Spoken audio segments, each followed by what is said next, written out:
2022 NFL season, Joe Schoen, former scout and Buffalo Bills assistant, was introduced as the new general manager of the New York Football Giants. A significant departure from usual in-house selections made by the organization, and after a tumultuous 4 years with outgoing GM Dave Gettleman, the G-men were looking to turn over a fresh leaf from the mounting seasons of disappointments and compounding fan apathy.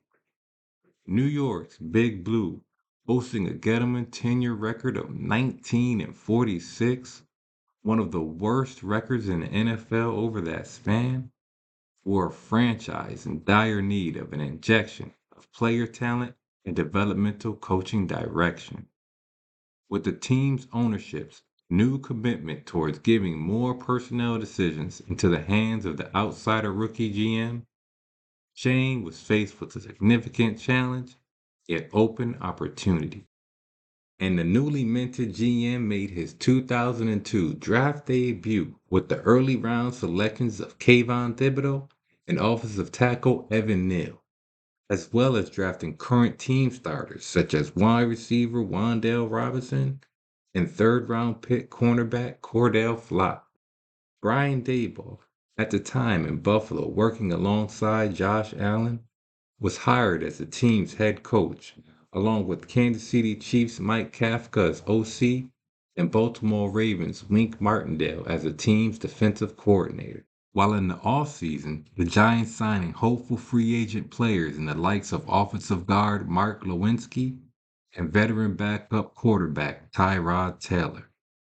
The G-men, already fielding talent such as Andrew Thomas, Dexter Lawrence, Saquon Barkley, and Daniel Jones, were beset with the revealing and deepening lack of talent depth behind its named players, as injuries in addition to limited game production became constants among the team's game day performances. Although the G-men finished with a somewhat recency biased record of 9-7-1, with their first playoff appearance since 2016, the pace of play and remedial offensive scheme overshadowed the improved season record, as both were unsustainable in the idea of a true Super Bowl run.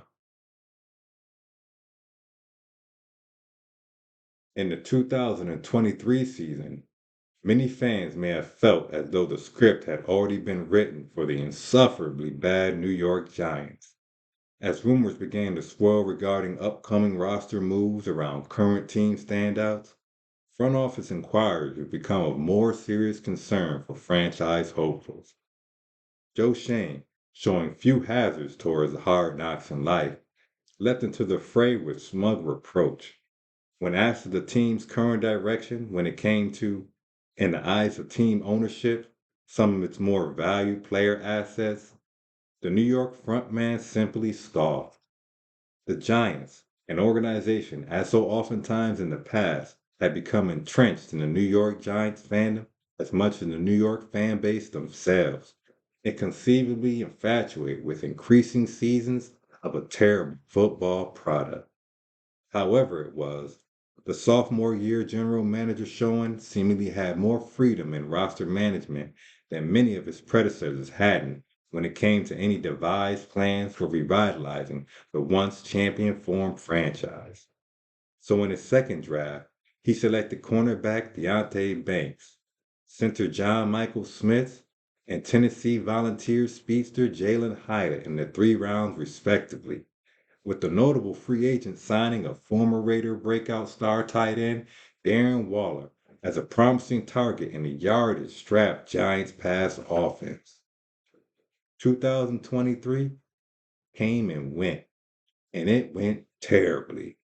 The G-men ending their season at 6-11 with the mid-season firing of defensive coordinator Wink Martindale and New York's remarkably oppressive offensive line woes sat all atop an even more apathetic fan base, well adjusted to a decade of inept missteps of on-field play and office space politics. In Joe Schoen's third season as GM, he emphatically stated that the Giants were close. Close to what exactly may yet to be seen, but by the time the 2024 season came to its conclusion, the New York Giants had completely bottomed out, scraping along to a 3-14 finish as an on-air typecast of a bad football organization, letting star running back Saquon Barkley depart in the offseason to later sign with the in-division rival Philadelphia Eagles. Giants front office made an all-out yet valiant attempt at saving face, choosing premier talent and wide receiver U graduate Malik Nabers in the first round of the draft, followed by starting safety Tyler Nubin and nickel cornerback Drew Phillips.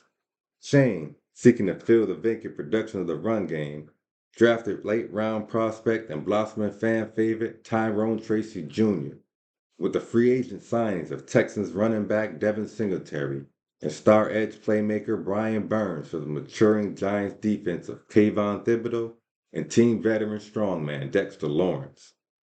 Big Blue, being no strangers to letdown, watched from the offseason sidelines as their rival Eagles and newly acquired ex-Giants running back went into an extended playoff run to finish as Super Bowl champions.